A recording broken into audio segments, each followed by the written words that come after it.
Hello everyone, स्वागत है आप सभी का हमारे यूट्यूब चैनल इंजीनियरिंग सर्विसेज में। यूपीपीएससी ए और एसएससी जे एग्ज़ाम के लिए जो अपकमिंग आने वाले हैं, ठीक है, उसके लिए हम लोग एक सीरीज रन कर रहे हैं जिसमें टॉप 5 मोस्ट क्वेश्चन को डिस्कस करेंगे, मोस्ट एक्सपेक्टेड क्वेश्चन को डिस्कस करेंगे। ये इसका पार्ट 7 है। पार्ट 1 to 6 आप हमारे चैनल की प्लेलिस्ट में जाके देख सकते हैं। अगर आपने हमारे चैनल को अभी तक सब्सक्राइब नहीं किया है तो प्लीज़ सब्सक्राइब करें। देखते हैं आज के क्वेश्चन आरसीसी से, बीएमसी से और सॉइल मैकेनिक्स से हैं। बहुत अच्छे क्वेश्चन है, बहुत डिटेल से डिस्कस करेंगे। ठीक है, देखते हैं हमारा पहला क्वेश्चन क्या है। पहला क्वेश्चन है हमारा सॉइल मैकेनिक्स से, पूछ रहा है कि a sample of saturated soil, saturated soil है तो डिग्री ऑफ सैचुरेशन की वैल्यू क्या होगी, 1 होगी। हैज़ वाटर कंटेंट ऑफ 29.6%, तो वाटर कंटेंट की वैल्यू हो जाएगी W इज इक्वल टू 29.6%। इसको क्या लिख सकते हैं, 0.296। ठीक है, आगे बढ़ते हैं। If the specific gravity of solid is 2.7, तो स्पेसिफिक ग्रेविटी को G से रिप्रेजेंट करते हैं और इसकी वैल्यू कितनी है, 2.7 है। तो ड्राई यूनिट वेट हमें कैलकुलेट करना है। क्या कैलकुलेट करना है, ड्राई यूनिट वेट इन ग्राम पर सीसी। अगर ग्राम पर सीसी है तो G की वैल्यू क्या हो जाएगी, 1 ग्राम पर सेंटीमीटर क्यूब। ठीक है, सेंटीमीटर क्यूब हो जाएगी। याद रखिए, इस चीज़ को आप याद रख लीजिए। तो हम लोग रिलेशन क्या जानते हैं, S E is equal to क्या होता है, डब्ल्यू जी।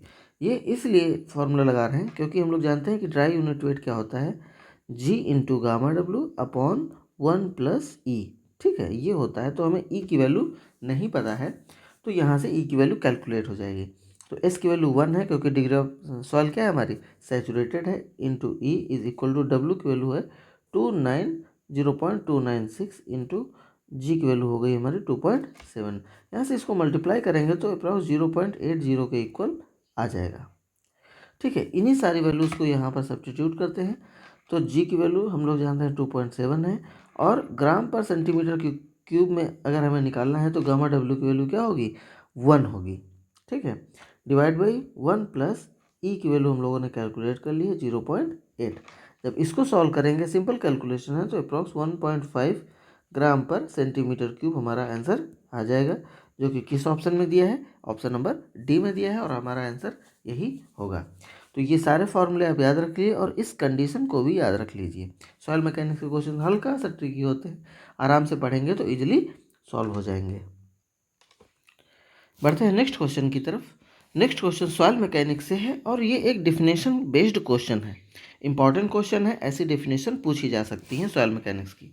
क्या कह रहा है कि द प्रॉपर्टी ऑफ क्ले, ठीक है, by virtue of which they regain, क्या करती हैं, रीगेन कर लेती हैं, if left alone for a time, अगर उन्हें ऐसे ही कुछ टाइम के लिए छोड़ दिया जाता है, a part of strength lost due to remoulding. ठीक है, रिमोल्डिंग की वजह से अगर उनको थोड़े टाइम के लिए छोड़ दिया जाए तो वो अपनी स्ट्रेंथ को क्या कर लेती हैं, रिगेन कर लेती हैं एट अनअल्टर्ड मॉइस्चर कंटेंट। ठीक है, तो यह जो डिफिनेशन है ये है थिक्सोट्रॉपी की। ठीक है, तो थिक्सोट्रॉपी में क्या होता है कि सॉइल अपनी स्ट्रेंथ को रिगेन कर लेती है कुछ समय के पश्चात। ठीक है, तो ये आप डेफिनेशन इसकी याद कर लीजिए। अगर हम सेंसिटिविटी की बात करें, क्या बात करें, सेंसिटिविटी की, तो ये क्या इंडिकेट करती है, ये इंडिकेट करती है कि वीकनिंग सॉइल की। ठीक है, क्या इंडिकेट करती है, वीकनिंग सॉइल की इंडिकेट करती है। कब, जब हम सॉइल को रिमोल्ड करते हैं। ठीक है, अगर इसकी डिफिनेशन देखें तो ये होती है सॉइल की स्ट्रेंथ, क्या होती है, सॉइल की strength in undisturbed to remould state में। ठीक है, अगर सॉइल अनडिस्टर्ब्ड है, ठीक है, सॉइल क्या है, अनडिस्टर्ब है, और सॉइल को जब हम रिमोल्ड कर देंगे तो वो दोनों की स्ट्रेंथ के रेशियो को क्या बोलते हैं, सेंसिटिविटी बोलते हैं। क्या बोलते हैं, सेंसिटिविटी। अगर हम कंसिस्टेंसी की बात करें तो कंसिस्टेंसी क्या इंडिकेट करती है कि हम कितने ईजिली हम सॉइल को क्या कर सकें, डिफॉर्म कर सकें। ठीक है, कंसिस्टेंसी इंडिकेट करती है कि कितना ईज के साथ में, ठीक है, हम सॉइल को डिफॉर्म कर सकते हैं। और एक्टिविटी आप लोगों ने पढ़ा होगा, एक्टिविटी क्या होता है, ये रेशियो होता है plasticity index divide by percentage of soil particle. ठीक है, percentage of soil particles weight, soil particle का वेट जो है फाइनर देन टू न्यू। ठीक है, तो इन सभी की डिटेल आप याद रख लीजिए। यहाँ से क्वेश्चन पूछा जा सकता है कि थिक्सोट्रॉपी क्या होती है, सेंसिटिविटी क्या होती है और कंसिस्टेंसी क्या होती है। ठीक है, नेक्स्ट क्वेश्चन बहुत ही इंपॉर्टेंट है।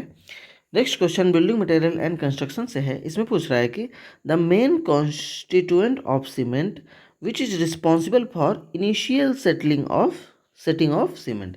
मतलब कि बहुत सारे कॉन्स्टिट्यूएंट के साथ मिलकर सीमेंट बनती है, तो उनमें से ऐसा कौन सा कॉन्स्टिट्यूएंट होता है जो सीमेंट की रिस्पॉन्सिबल होता है इनिशियल सेटिंग में।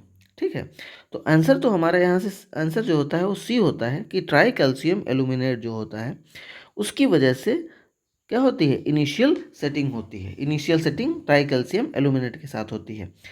ट्राई कैल्शियम सिलिकेट जो होता है वो किस लिए इंपॉर्टेंट वो किस लिए रिस्पॉन्सिबल होता है। तो ट्राई कैल्शियम सिलिकेट जो होता है वो 1 वीक की स्ट्रेंथ के लिए रिस्पॉन्सिबल होता है। ठीक है, किसकी स्ट्रेंथ के लिए, अगर क्वेश्चन में पूछा जाए कि 1 वीक की स्ट्रेंथ के लिए कौन सा कॉन्स्टिट्यूएंट रिस्पॉन्सिबल होता है वो, तो आप बता दीजिएगा कि ट्राई कैल्शियम सिलिकेट होता है। डाई कैल्शियम सिलिकेट वो किस लिए होता है, वो 1 ईयर की स्ट्रेंथ के लिए रिस्पॉन्सिबल होता है। ठीक है, किसके लिए, 1 ईयर की स्ट्रेंथ के लिए रिस्पॉन्सिबल होता है। तो होप सो आपने इस क्वेश्चन से अच्छा कुछ सीखा होगा और एक्सपेक्टेड भी कर सकते हैं कि यहाँ से क्वेश्चन पूछा जा सकता है। नेक्स्ट क्वेश्चन भी बहुत अच्छा है, देखते हैं क्या है। नेक्स्ट क्वेश्चन आरसीसी से है। इसमें पूछ रहा है कि if characteristic compressive strength at 28 days is 40 Newton पर mm²। तो करेक्टरिस्टिक कंप्रेसिव स्ट्रेंथ को हम लोग जानते हैं कि इसको रिप्रेजेंट करते हैं FCK से, और इसकी वैल्यू दी है 40 न्यूटन पर mm²। आगे क्या लिखा है, and the standard deviation sigma is equal to कितना है, 5 न्यूटन पर mm²। तो पूछ रहा है target mean strength at 28 days क्या होगी। तो target mean strength FM is equal to होता है FCK प्लस 1.65 सिग्मा। ठीक है, ये बहुत इंपॉर्टेंट क्वेश्चन है। ऐसा क्वेश्चन एग्जाम में पूछा जा सकता है आपके UPPSC A के एग्जाम में भी और SSC JEE के एग्जाम में भी। इवन UPSSC JEE में भी ऐसा क्वेश्चन जो है वो पूछा जा सकता है। तो FM की वैल्यू पूछी गई है, तो वैल्यू पुटअप करते हैं 40 प्लस 1.65 इंटू कितनी दी है, 5। तो 40 प्लस कितना हो जाएगा, 5×5 = 25, 5×3 = 32 और 5×5 = 8। तो कैलकुलेट जोड़ देंगे इन दोनों को तो कितना हो जाएगा, 48.25 न्यूटन पर mm²। ठीक है, न्यूटन पर किस में कौन सा ऑप्शन में दिया है, ऑप्शन नंबर डी में दिया है। तो आप ये फॉर्मूला याद रख लीजिए, अगर टारगेट मीन स्ट्रेंथ को पूछे तो आप ऐसे कैलकुलेट कर सकते हैं। बढ़ते हैं नेक्स्ट क्वेश्चन की तरफ। नेक्स्ट क्वेश्चन हमारा BMC से है, लास्ट क्वेश्चन है आज का। इसे पूछ रहा है कि the age of tree can be known by examine. ठीक है, अगर हमें किसी ट्री की एज जो है वो पता करनी है, ठीक है, तो हम कैसे पता कर सकते हैं। तो किसी ट्री की एज को पता करने के लिए हम क्या करते हैं, उसमें जो उसका ट्रंक होता है, ठीक है, जो पेड़ होता है, ऐसे कुछ पेड़ होता है ना, ठीक है, तो ये हो गया उसका ट्रंक यानी तना। तो उसमें क्या होती है, हर साल कुछ रिंग जो है वो जुड़ती रहती है। क्या होती है, कुछ रिंग जो है वो जुड़ती है। अगर काट के देखेंगे तो कुछ ऐसा दिखेगा। तो अगर हम उन रिंग्स को काउंट कर लें, क्योंकि ये हर साल एक रिंग ऐड होती है या जितना भी ऐड होती है, तो अगर हम उन रिंग्स को काउंट कर लेंगे तो हमें पता चल जाएगा कि उस ट्री की एज क्या है। तो ये जो रिंग जो डेवलप होती हैं एवरी ईयर, उन रिंग्स को एनुलर रिंग बोलते हैं। क्या बोलते हैं, एनुलर रिंग बोलते हैं। और वही किसी भी ट्री की एज को वो बताती हैं। तो आंसर हमारा यहाँ से बी हो जाएगा। तो आप ये चीज़ भी याद रखिए, पूछ सकते हैं एग्जाम में। तो आज के लिए इतना ही, मिलते हैं नेक्स्ट सेशन में। अगर आपने अभी तक हमारे चैनल को सब्सक्राइब नहीं किया है तो प्लीज़ सब्सक्राइब जरूर करें, मोटिवेशन मिलता है। Thank you, that's all for the day, keep learning.